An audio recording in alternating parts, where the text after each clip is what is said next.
regulates Congress, and we're going to break off these banks. Go into that and say, please do the right thing. No, that's not what naive. I think Dodd-Frank was a very good start, and I think that we have to implement it. We have to prevent the Republicans from ripping it apart. We have to save the Consumer Financial Protection Board, which is finally beginning to act to protect consumers. We have work to do. You've got no argument from me. But I know if we don't come in with a very tough and comprehensive approach like the plan I'm recommending, we're going to be behind instead of ahead of the next crisis.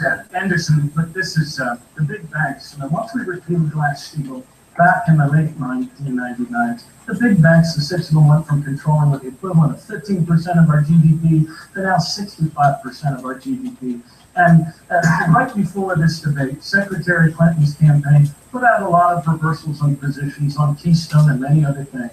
But one of them that we still have a great difference on, Madam Secretary, is that you are not for Glass-Steagall. You are not for putting a firewall between this speculative, risky shadow banking behavior.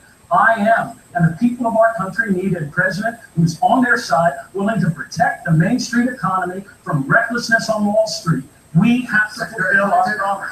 After let you respond.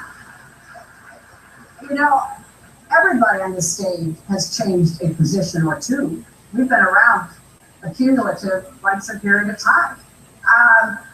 You know, we know that if you are learning, you're going to change your position. I never took a position on Keystone until I took a position on Keystone.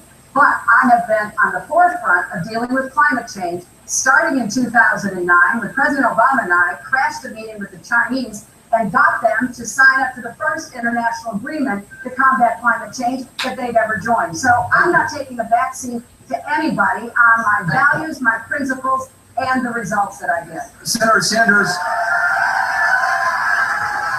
Sanders, in 2008, congressional leaders were told without the 2008 bailout, the U.S. was possibly days away from a complete meltdown. Despite that, you still voted against it. As president, would you stand by your principles if it risked the country's financial stability? Well, I remember that meeting very well. I remember it like it was yesterday. Hank Paulson, Bernanke came in and they said, guys, the economy is going to collapse because Wall Street is going under. It's going to take the economy with it. And you know what I said to Hank Paulson? I said, Hank, your guys, you come from Goldman Sachs, your millionaire and billionaire friends caused this problem. How about your millionaire and billionaire fans paying for the bailout? Not working families in this country. So to answer your question, no, I would not have let the economy collapse. But it was wrong to ask the middle class to bail out Wall Street. And by the way, I want Wall Street now to help kids in this country go to college, public colleges and universities, free with a Wall Street speculation. We're going to talk about that in a minute, but Senator Webb, I want to get you. You have said neither party has the guts to take on Wall Street. Is the system rigged? There is a reality that I think we all need to recognize with respect to the power of the financial sector.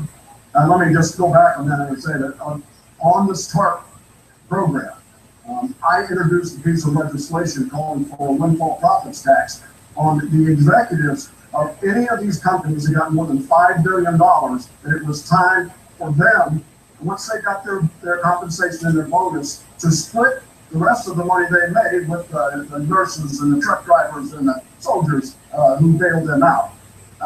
With respect to the financial sector, I mean, I know the batons went out, but I mean, speaking of changing positions, the position on how this debates occurs is kind of frustrating because unless somebody mentions my name, I can't get into the discussion. You agreed to these rules and you're wasting time. So, well, if you would finish your answer. Well, I'm trying to set a mark here, so maybe we can get into a little more later on. This isn't really equal time.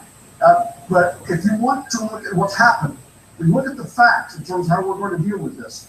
Since that crash, in the last 10 years, the amount of the world's capital economy that Wall Street manages has gone from 44% to 55%. That means the Wall Street money managers are not risking themselves as the same way the American people are when they're going to get their compensation. They're managing money from all over the world. Thank you. We have to take that into consideration when we're looking at ways to regulate it. Governor Chafee, you, the tax secretary, pointed to being too close to Wall Street banks. In 1999, you voted for the very bill that made banks bigger.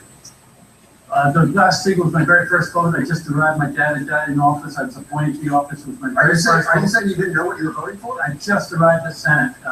I think we get some takeovers. That was one of my very first vote. It was 99-5. It was the. Let me just say, right, you're casting your vote for something you weren't really sure about. I think you're being a little rough. I just arrived at the United States Senate. I've been mayor of my city. My dad and dad had been employed by. Salamu It alaikum. was the first vote, and it was 90-5.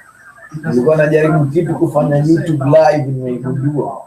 We've had a lot of trouble in the last few minutes. hours, YouTube live. Tens of minutes, but no one's saying how we're going to fix it. Yani kuwa live ile kuwa live.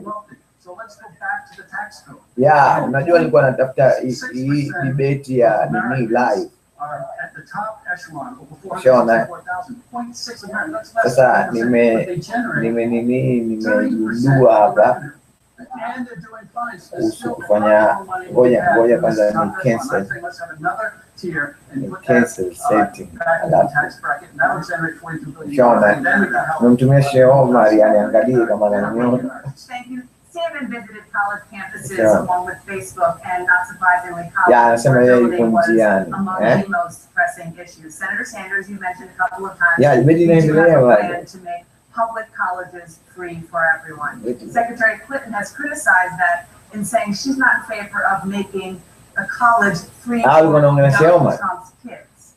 Do you think